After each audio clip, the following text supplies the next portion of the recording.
All right, here is the E-Flite UMX A-10 Thunderbolt 2. This is going to be the post-Maiden debrief. I flew the aircraft for the first time last night. It was very much an impromptu flight, so I don't have any video footage of it, but I can report back today how it went.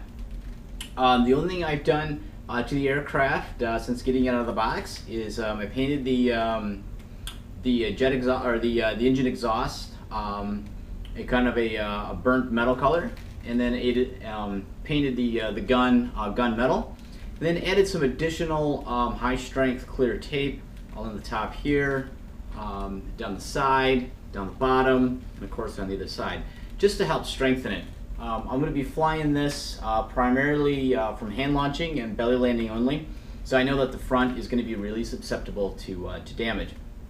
Otherwise, I set the center of gravity right in the middle of the suggested range and in the manual, which is 35 millimeters. And I also just centered the rudder. Both rudders were a little off centered, so I just centered them up by pinching the wire underneath. And otherwise, the ailerons were right in spec. Elevators were already set. I took off the landing gear, of course. The one thing I did add to this, not actually to the airframe, but instead actually to the programming here on the transmitter, was I created a launch mode. And what I did for launch mode is I selected the flap switch to give me 30% up elevator. And the reason for that is I am much better at overhand throw than underhand throw. And I knew that I needed to throw this thing at an upward angle, and it was going to take me a few seconds to get my hands back on the sticks. And in that time frame, from a lot of the videos I've seen already, the aircraft already has crashed into the ground. It basically just kind of goes down like that due to the high thrust line of the engines. So by programming in the flap switch with 30% up elevator, I was able to get my hands on the controls, do a climb out, then turn that back to normal mode, and then operate the elevator manually. One reason that I've been so hesitant to fly this airplane, it's now end of August and I got this in October, was the fact that a lot of the early reports talked about the pitfalls of hand launching the airplane, and basically a lot of them on YouTube ended up in disaster. So until I felt I was ready, I just kept the aircraft packaged up in the box, and last night the winds were calm. The only bad part was that I waited a little late in the evening, and it was solid overcast skies and getting dark. So I decided to go up, try it anyway. Wasn't the most ideal conditions, but gave it full throttle, gave it an overhand toss, kind of launched it up at an angle to make sure that the aircraft was heading towards the sky instead of the ground, and it flew absolutely perfectly. Didn't need to do any trimming to it at all.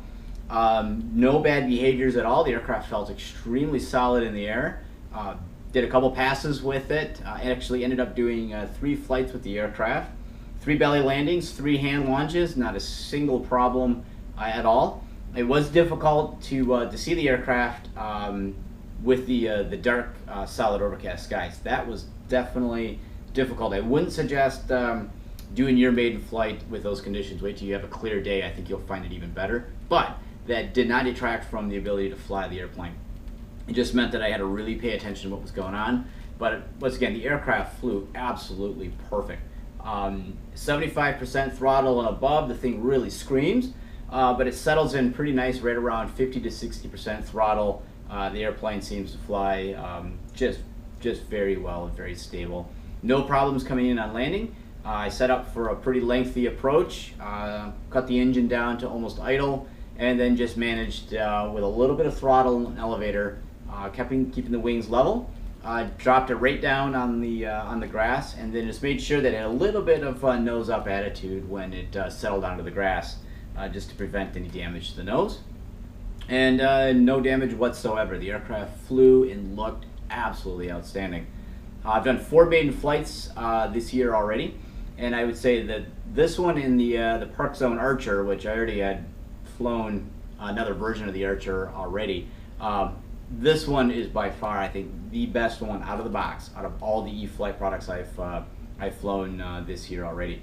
It flew better than the Timber did out of the box, far better than my P51D UMX. I'm still struggling to get that airplane to fly right.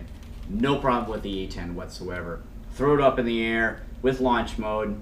It had no issues at all. So, if you're interested in thinking about getting one of these, I definitely highly suggest it. This was my very first EDF jet. I've never flown another EDF before. I was very nervous about it, but I would have no hesitation saying, you know what, if you could fly, if you're really confident at flying an intermediate 4-channel aircraft, and you're ready to step up to an EDF, this would definitely be the one to do it in. I am really blown away with how well it flies. I really enjoyed flying it. You just got to stay a little bit ahead of it because you got to add the throttle a little bit sooner with an EDF than you would with a prop. But otherwise, no bad behaviors at all. This thing was absolutely perfect. Flew like it was on rails. I can't say enough good things about it. I just wish I would have probably made this thing a heck of a lot sooner rather than the end of August, because now that I've done it, I can't wait to go fly it again. The flight was done on the 800 milliamp Turnigy battery, and I set this exactly where they suggested in the fuselage, which is the back of the battery, right in line with the neck of duct. And one little trick that I found, the Velcro on these are extremely strong, and the fuselage is a little weak. So bring a business card with you, and when the time to get the battery out, slide the business card between the battery and the fuselage, press straight down, and then just pull the battery out, and it will save from wear and tear on the foam fuselage. Otherwise, that is it for the post-Maiden review of the UMX A-10. Highly suggest you guys go out and get one of these if you don't have one already. I am blown away by it. I cannot wait to get it back in the air again. Unfortunately, looking outside today, it's again solid overcast, a little bit of wind, and doesn't look like I'm going to be able to get back out today with it, but hopefully in the near future I will. Subscribe to BRGT350. Leave any comments or questions below, and I'll do my best to get back to them. Hope you guys enjoyed it.